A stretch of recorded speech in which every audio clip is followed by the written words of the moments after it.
Waggaa 70 guutuu durbummaan turte yeroo ammaa kana immoo heerumuus ni barbaaddi.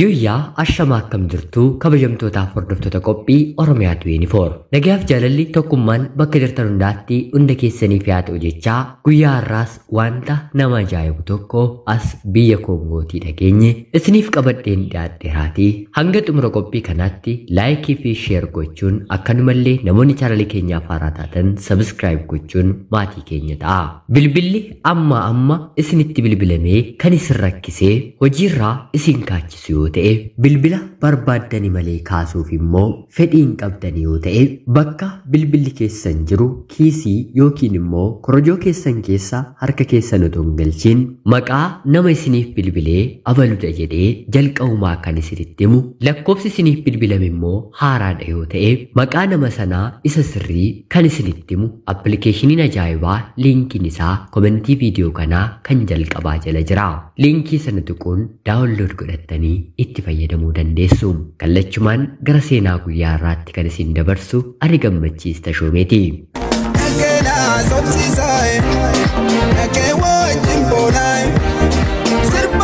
Rabbi umrii yoonnuuf kenne ammayyuu wanta haaraa addunyaa kanaa ta'an hedduu waliin ni ilaalla. Dubartiin otoon heerumiin umriin waggaa 30 yoo geesse ollaan firri ajab manatti haftee kunoo dhiirri ishee gaafatu dhibee jedhamtee maqaa hedduun irra kaa'ama. Umrii kana yoo dabarte dhiira isheen barbaaddutu ishee fuudha otoo hin taane dhiiruma argateetu ishee fuudhuuf carraa argata. Umriin dirqama waan itti ta'uuf kanaa ol darbuuf isheenis fedhii hin godhattu. Anumti bara ijoollummaa koo nan yaadadhaatii dubartiin umriin ishee waggaa 39 taate tokko otoo hin heerumiin hanga sana turuun jaarsi jaartiin irraa duute tokko ijoollee koo nyaata kan naaf hojjetu jedhee dubartii kanatti jaarsa ergatee fuudha. Jaarsi kun umrii waggaa 39tti dubartii kana durbummaadhaan argatee rasaasa 3 samiitti ol qabee dhukaasuun gammachuu isaa ibsate. Waggaa 39tti durbummaadhaan turuun baay'ee ulfaataadha. Biyya Koongootii kan dhageenye immoo kanarraa adda. Ani waggaa 39 ajaa'ibsiifadhe. Kan biyya Koongoo kun immoo waggaa 70. Dubartiin kun Alfoonsiinee Saawaraa jedhamti. Hojiidhaan barsiistuudha. Hindeenyeetii haadhan jennu durbadha waan taateef dubartii jenneetu itti fufnee nama kolchaa malee waan isheetti xiqqaatu natti hin fakkaatu. Dubartiin kun umriin ishee waggaa 70 durbummaadhaan jirti. Yeroo ammaa kanatti heerumuu barbaaddi. Simboo bultii keessa jiru urgeeffattee ilmaan horattee maatii bal'aa godhattee jireenya jiraachuu feeti. Hanga ammaattis abdii akka hin kunne dubbatti. Yeroo reefu hojii qabatte irraatii kaasee dhiironni hedduun gaaffii jaalalaa fi gaaffii fuudhaa akka dhiyeessanii fi kan dubbattu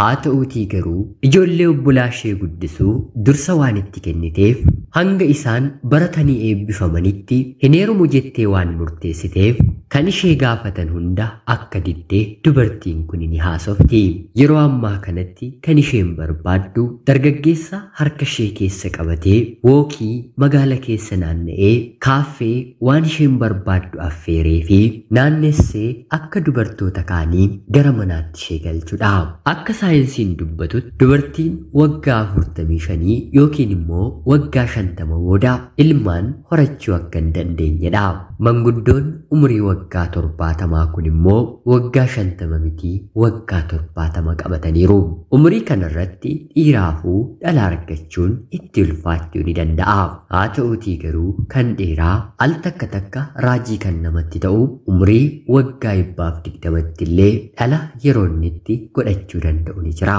Haadha kanarratti gara fuulduraatti Rabbi raajii akkamii akka inni uume heerumu walumaan kan ilaallu yeroo ta'u maaliif immoo hanga yoonaatti durbummaatiin turtanii jedhanii yeroo gaafataman sirriidha dhiironni hedduun guyyaa guyyaatiin na gaafatu keessumaa yeroon ijoollee ture hanga dirqiidhaan na gudeeduuf yaalanitti dhiironni kabaja koo fudhachuuf ni yaalu haa ta'uutii garuu bor akkan heerumu abdii waan hin godhadhuuf abbaan manaan kabaja koo malee na argate immoo natti qaana'uu gammachuu narraa dhabuu waan danda'uuf heerumuudhaaf kabaja koo eeggachuun dirqama kootii otoo hin heerumiin dura yoon kabaja koo kenne akka aadaa fi duudhaa biyya keenyaatti dubartii otoo hin taane haadhatu heerume jedhama kan ammoo waan hin barbaannee fi dhiira carraa koo otoo hin eeggadhuu yoo nan gahee ammas abdiin guutuu dhiira na fuudhee na jiraachisu mi'aawaa bultii keessa jiru na dhandhamsiisu yoon argadhe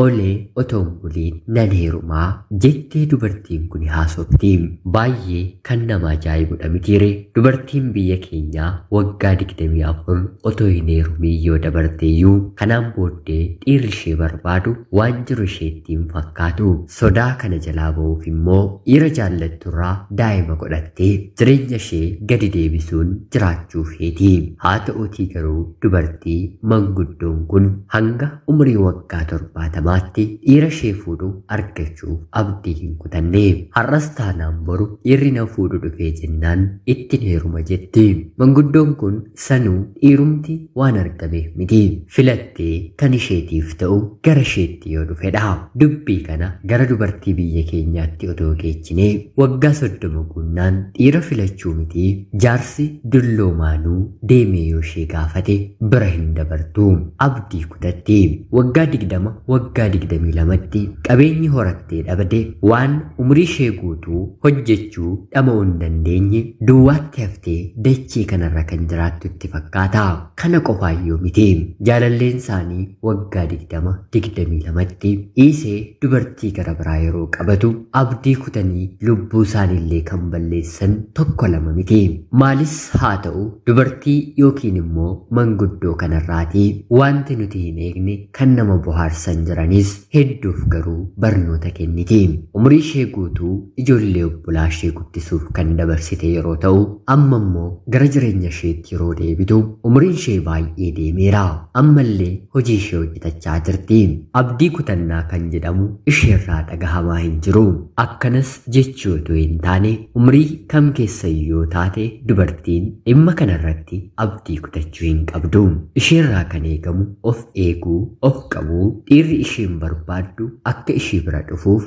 of kunuunsitee taa'uudha yoo gada of qabde abdii of keessaa kutte akkanuma ishee biras kan dhufu kan gadi of qabe abdii kan kutatedha jireenya keessatti qorumsi hedduun nu mudatus abdii kutachuu akka hin qabne garuu dubartiin kun manguddoon kun nu barsiisti hagam nama kofalchiisus haa ta'uutii garuu seenaa kanarraatii waa hedduu barannaa bilbilli keessan kiisii keessan keessaa yookiin immoo boorsaa keessan keessaa yookiin immoo isinirraa fagaatee chaarjii irra taa'ee yoo isiniif bilbilame bilbila keessan otoo hin tuqiin yookiin immoo bira otoo hin deemiin maqaa nama isiniif bilbilee kan isinitti himu akkanumallee lakkoofsi haaraa kan isiniif bilbilame yoo ta'e abbaa lakkoofsa sanaa kan isinitti himu appilikeeshiniin ajaa'ibaa liinkiin isaa komentii viidiyoo kanaa kan jalqabaa jala jira liinkii sana tuquun daawunlood godhattanii itti fayyadamuu dandeessu qophiin ganama kanaaf isiniif qabadheen dhiyaadhe kanuma fakkaatti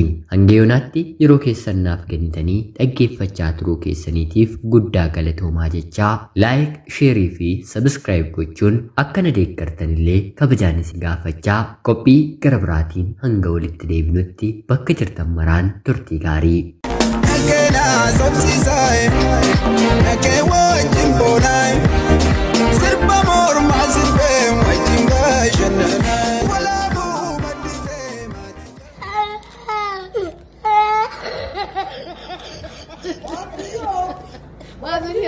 Oh my God, what kind of